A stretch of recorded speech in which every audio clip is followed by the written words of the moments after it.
What is up, guys, and welcome to my channel. Welcome to a little bit more of a podcast style video. Most of you guys probably know me from my other channel, Always Hungry, where I used to do a lot of cheat days, a lot of food related content, a lot of entertainment content. This channel actually was dedicated to more reaction content and like sitting down talking content. So I want to bring this content back to this channel, do it a little more informative, still fun. I want to share a little more of what I'm doing with you guys. And finally, I get to film this video, so I'm very excited. Today's video, as the title says, is about why you probably shouldn't become a realtor in 2022. And I will dive into that in a little bit. If you want to skip the part that comes now, which is I want to give you guys a little bit more info about myself. Go to the timestamp in the description box down below and check that out immediately. Yeah, guys, I wanted to tell you a little bit of me and why I stopped doing YouTube videos on my other channel, which was actually pretty popular in 2021, and I got into real estate. In 2019, I decided after I got my law degree that I wanted to pursue an MBA with a focus on real estate. So I did that, and it was a 2 years master's program. And my idea was I wanted to do this and then I wanted to become a realtor. And funny enough, I actually did everything up until the exam to become a realtor. I'll dive into the details in a little bit, but I couldn't take the exam because I didn't have a social security in the United States, so you can't take the exam if you don't have that. I really wanted to become a realtor, and on my way to becoming one, I got my MBA, and last year, shortly before I finished my MBA, I met my boyfriend, who was and is now at the time still in real estate. And he doesn't have a license. He is not a realtor, but there's so many ways of making a lot of money in real estate that don't require you to be a real estate agent that I'm going to share a little bit with you right now before I dive into the actual topic of this video. At the time when I met him, he was actually doing creative financing or rent to own, which in a nutshell is pretty much a lease purchase with an option. So like when it's the same as the lease of a car, you're leasing or renting the car with the option to buy the car at the end. All your payments go toward the principal for your car, and if you decide to, not want to pursue the purchase, then pretty much that money is lost. The money you would have had in equity is lost. So the principle is the same. You do the same thing with houses. And after a while, we decided that we wanted to get into cash purchases. Well, what we're doing is known as wholesaling. So we're wholesaling properties. We make huge marketing efforts to find distressed properties where the owner no longer wants to deal with the property. And then we get this property under contract, and then we find investors who want to purchase the property at a good price from us, at a discounted price, and we'll make a split in between. So if you guys are interested in how to get into wholesaling, how we got into wholesaling, and how this is working, let me know in the comments down below, because that would be an entire other video. But today, I want to talk to you about a couple of reasons why, essentially, at the end of the day, I decided not to get my real estate license and not to pursue this career. And I'm going to tell you a little bit about what misconceptions I had about being a realtor, and what kind of thoughts I had and how it will work out and how reality is very different. So let's get into my top, I would say, 5 reasons not to become a realtor. Disclosure, of course, there's nothing wrong with becoming a realtor. You can make a lot of money being a realtor. I think we work with a lot of realtors. I think realtors are great. So it's not against people or the profession itself. It's just my personal reasons that I kind of got surprised with the reality of it. Number 1, and that's the least deterring reason why you should become a realtor, actually it is a reason you should become a realtor, is an exam. You have to take an exam, so you have to prepare. That means you have to take a 62-hour course before you can take the exam. You can do that online. It's not that expensive. It differs from state to state. By the way, everything I'm telling you is based on the law of the state of Florida, so it might be different in other states for you. But in Florida, you have to take a 62-hour course, and then you have to take a test exam. And if you pass that with 70%, I believe, you can go and take the actual exam. You don't have to be 21, you can be 18. You have to have a high school diploma, and you have to have a US Social Security. That's all you gotta have. I personally think it's great. I learned a lot studying for my realtor exam. Actually, I want to list this as a reason to become a realtor. You learn a lot about general contract law, real estate, zoning. I think it's actually great. So let me scratch this from my why you shouldn't and why you should become a realtor. Number one, I would say, now that we scratched that, is you are restricted to a certain area. So usually you can only be active in the state in which you obtained a license for. So let's say you do the exam in Florida, then you can only be a realtor for Florida. There is no prevention of you taking the exam somewhere else. Just be aware that you would have to, I think, physically be in the state and take it physically somewhere. So you can't just be a realtor anywhere you want to be. Well, you can, but you can't just, with one license gets you only so far. There is a rule that certain states acknowledge licenses from other states. So if you have a license from a certain state, it's acknowledged in the other states.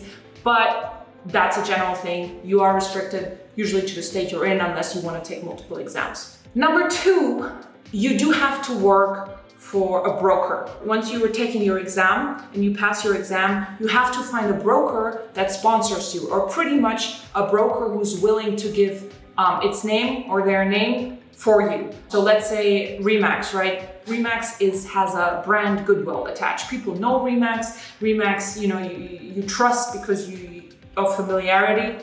People like, okay, this is a RE/MAX, so I know this realty, so I trust them. So pretty much they give you their brand goodwill and their name to work with, but you can't just be independent. You have to work for a brokerage. Now, if you want to become a broker yourself, you have to work for a brokerage at least 2 years actively, and then you have to go through the same process and take a broker exam. So you have to take a 62-hour course and pass the exam, then you can become a broker.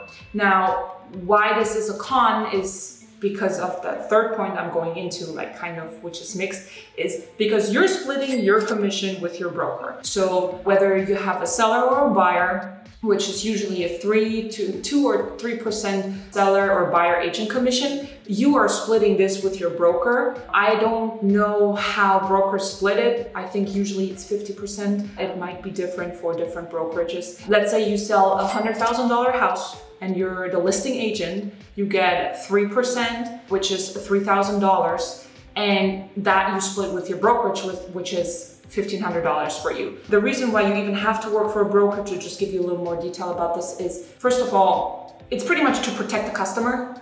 The brokerage kind of watches over their realtors. There's a lot of due diligence that realtors have to follow, or they can get their license suspended. So there's many different things they have to watch out for, and the brokerage is kind of like the parent of the realtor and make sure that you're following the ordinance of realtors. That's also why you have to split your commission, because they give their name and they kind of guide you. Sometimes you even have to pay an office fee at first. I heard that some brokerages charge you let's say $20,000 to have their name, to be using their name for you as a realtor. There's much financial dependency on the brokerage at first, and that's personally something I knew, but I wasn't aware that it's for so long and as such as it is. I think the biggest con for me, the biggest surprise, is that I tell you what I thought, all right?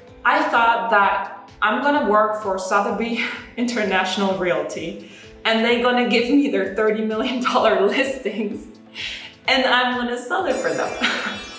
But this is not how it works. Usually brokerages do not give you leads.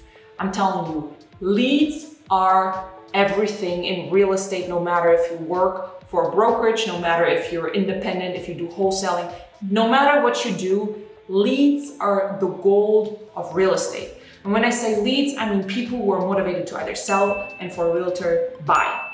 But generally, sell and buy, people that are motivated, right?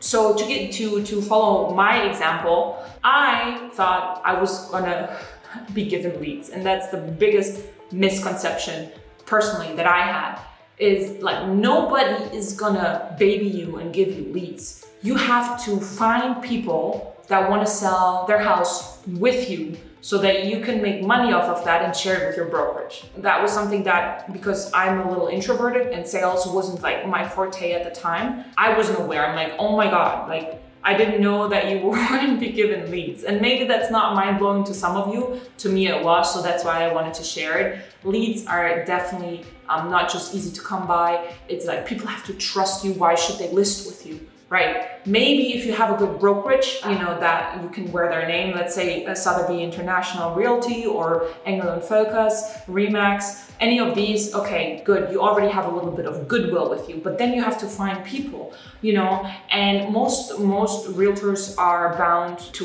rental leads because people are, you know, more often to rent and it's not such a big deal as buying and selling houses. But yeah, finding leads is crucial. How are you finding leads of that nature? You know, leads are also the heart of our operation, and that's something that I can dive into another video about. But these are like my reasons why I didn't want to become a realtor initially, because, you know, I started working with my boyfriend. We are running this wholesale company together that is growing fast, and that doesn't require us to have a license, and we're just doing a different type of real estate. We're not doing a realtor's job, we're doing a different niche. But I was kind of like surprised. I thought that, you know, being a real estate agent was this prestigious job, which I still think, you know, it's a very important job. You know, I only want to buy a house through a realtor. I wouldn't just want to take it on by myself or sell a house. I think maybe that would be something that I'd consider because we're in that business, but realtors give you trust. I rented through a realtor. I think realtors are very, very necessary and we love working with them. If you're a realtor and you have cash buyers, by the way, hit us up. But besides that, I want to give props to that profession. It's definitely needed. It's just for me personally, it wasn't the job that I wanted to take on. And there's so many other ways of making a lot of money in real estate, but becoming a realtor. Also, what I do want to note, and what a big concern of mine is, given I study law and I did a lot of antitrust, is that the National Association of Realtors is the biggest lobby in the United States. And what they're trying to do is they want to monopolize the space of selling and purchasing real estate. And that's something that I find concerning. So every realtor has to pay a fee to the NAR. It's a big lobby organization. It's not a government organization. It's a private organization, if I'm not mistaken. And what they're trying to do is they're trying to forbid off-market trading of real estate, what we're doing, right? We're getting properties off the market. They're not listed with a realtor, and we're selling it off the market, not listing it. And they want to kind of forbid that to monopolize the real estate space to make more money. That's the only concern I have with the Association of Realtors, which is never good. You will find that in a free market, everybody's better off. That's a little bit of the economic side of it, but that's something that I wanted to note. I thought it was interesting. You know, you will always find that big corporations, anybody with a certain type of interest to monopolize a space will try to monopolize the space because it means more money. You know, if you could be the only cereal seller in the United States, you would want to be that because then people could only buy from you, but everybody's worse off except you, because you can raise prices, you don't have any competition, and consumers are worse off. There's no R&D efforts, so research and development efforts, because you don't need to do research and development because you don't have no competitors. So I just wanted to throw that out there. I thought it was very interesting. Besides that, I think realtors are great. I personally think of maybe down the line getting my license just because I like acquiring certificates. No, I think it's an interesting field, but personally, I don't think it's necessary to have a license to make a lot of money in real estate. I wanted to share what I found surprising with you guys and my reasons why I didn't go that route after all. So much for that. I hope you guys enjoyed this video. Let me know in the comments down below if there's a specific topic you'd like to know more of. I am the head of operation here, so I can share a lot of behind the scenes if you'd like me to. I have a lot of videos in the pipeline. Thank you guys so much for watching. There'll also be more content on my original channel. There's also more content on my Instagram, which is gonna be right here. If you wanna follow me there. If you wanna subscribe to that channel, if you're new, that would be very, very much appreciated. And I hope to make this into a podcast. I wanna be talking more about business, women empowerment, and just wanna share more with you guys. I love you guys so much, and I see you in the next one. Bye-bye.